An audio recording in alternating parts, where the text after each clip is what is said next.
Bien, continuando con la cuestión del régimen primario y recapitulando, habíamos dicho que el régimen primario atendía a tres cuestiones básicas. Uno era el deber de contribución, luego aparecía lo vinculado a la protección de la vivienda familiar y por último, este régimen primario, estas disposiciones inderogables y aplicables a ambos regímenes, establecen o se ocupan de la cuestión del pasivo de los esposos, en el artículo 461.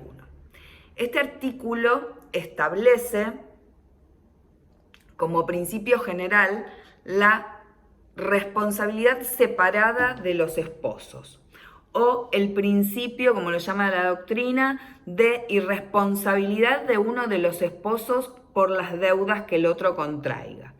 ¿Qué supone esto? Que dentro del matrimonio cada uno contrata, despliega una actividad económica y en esa actividad económica o en el desarrollo de esa actividad económica de todo tipo, no me refiero a una actividad comercial, contrae deudas. Y que el principio general es que cada uno responde por las deudas que contrae. Y que esa responsabilidad por deudas no es, como principio general, insisto, extensible al otro cónyuge, ¿sí?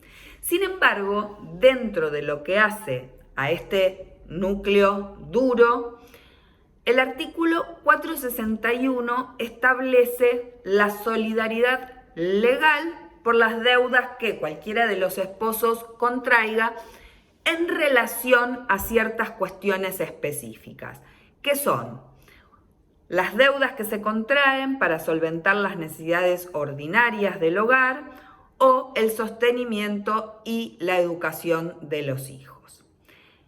Entonces, recapitulando, principio general es irresponsabilidad por las deudas del otro, excepción, las deudas que uno de ellos contrae para solventar las necesidades ordinarias del hogar o el sostenimiento y educación de los hijos comunes. ¿Qué ocurre entonces en estos casos? Aun cuando uno de ellos sea el que contrató, responden ambos. ¿Con qué bienes? Con la totalidad de los bienes de su titularidad, es decir, de los bienes que se encuentren en su patrimonio, porque como establece el Código Civil y Comercial, los bienes de las personas son la prenda común de sus acreedores. Por lo tanto, ninguno de los bienes de titularidad de los cónyuges queda afuera de esta posible agresión por este tipo de deudas, sin importar si personalmente asumió estas deudas. Esta responsabilidad solidaria procura una equidad, de alguna manera, entre los esposos en el soporte de lo que son las típicas cargas familiares. ¿Qué ocurre con esto? Para que lo veamos ahora desde el lugar del acreedor. Resulta que yo contraté con un señor o una señora la deuda por la que contraté con esta persona.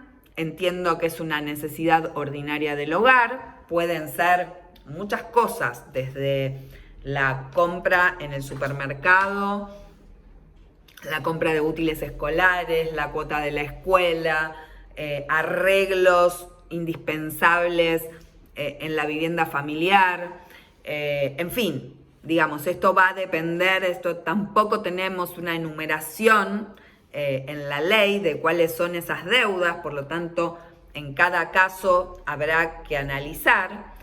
Pero fíjense que esta norma lo que determina es que el acreedor que contrató conmigo, por ejemplo, con María José, se va a encontrar con que de pronto yo no pagué, pero él no solo me tiene como obligada a mí, sino que va también a tener como obligado al otro esposo, es decir, que se va a ampliar su capacidad de agresión, porque no solo va a poder agredir los bienes que están en mis patrimonios, sino que va a poder extender esa responsabilidad a mi esposo que no participó en la contratación.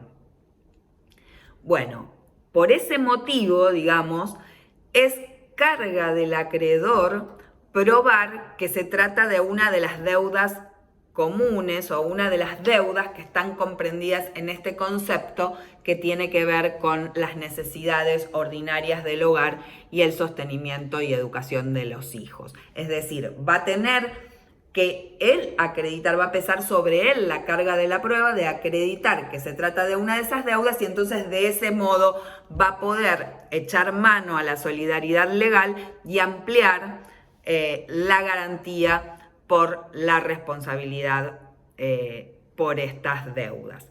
Este concepto de necesidades del hogar y sostenimiento y educación de los hijos tienen que tomarlo, o sugiero tomarlo, con un concepto amplio. Y además de concepto amplio, es un concepto que va a estar vinculado nuevamente a el funcionamiento y al nivel económico y cultural de cada familia. Por eso es un concepto que no está definido y que tampoco lo tenemos exteriorizado en ejemplos. Es decir, un viaje, una cuota de cierta escuela, la escuela, bueno, digamos, no habría dudas, pero por ahí las actividades extracurriculares que muchas veces los hijos realizan, sea campamentos, no sé, el estudio de un idioma, un estudio de arte, etcétera. Digamos, que en algunas familias pueden considerarse por su nivel socioeconómico una necesidad del hogar, quizás en otras familias no sean tales, o la asistencia al psicólogo, etc. Cada situación, y esto que lo menciono tampoco es porque nunca el psicólogo es o siempre, habrá que ver la situación, si es o no indispensable esa terapia, etc. Pero sí tengan presente que es un concepto que debe ser evaluado e interpretado en sus grises en relación a cada familia en particular, porque si bien algunos supuestos aparecen nítidos, como por ejemplo el pago de la cuota de la escuela, etcétera, los útiles para el colegio, las expensas de la casa, etcétera, etcétera, hay otros que tal vez pueden aparecer un poco más difusos en el caso concreto, y hay que analizar cuáles son los que caben dentro de esta extensión de responsabilidad, teniendo en cuenta que esa extensión lo que permite es que yo ejecute la deuda contra alguien que no la contrajo, porque la solidaridad, insisto, en este caso es de fuente legal.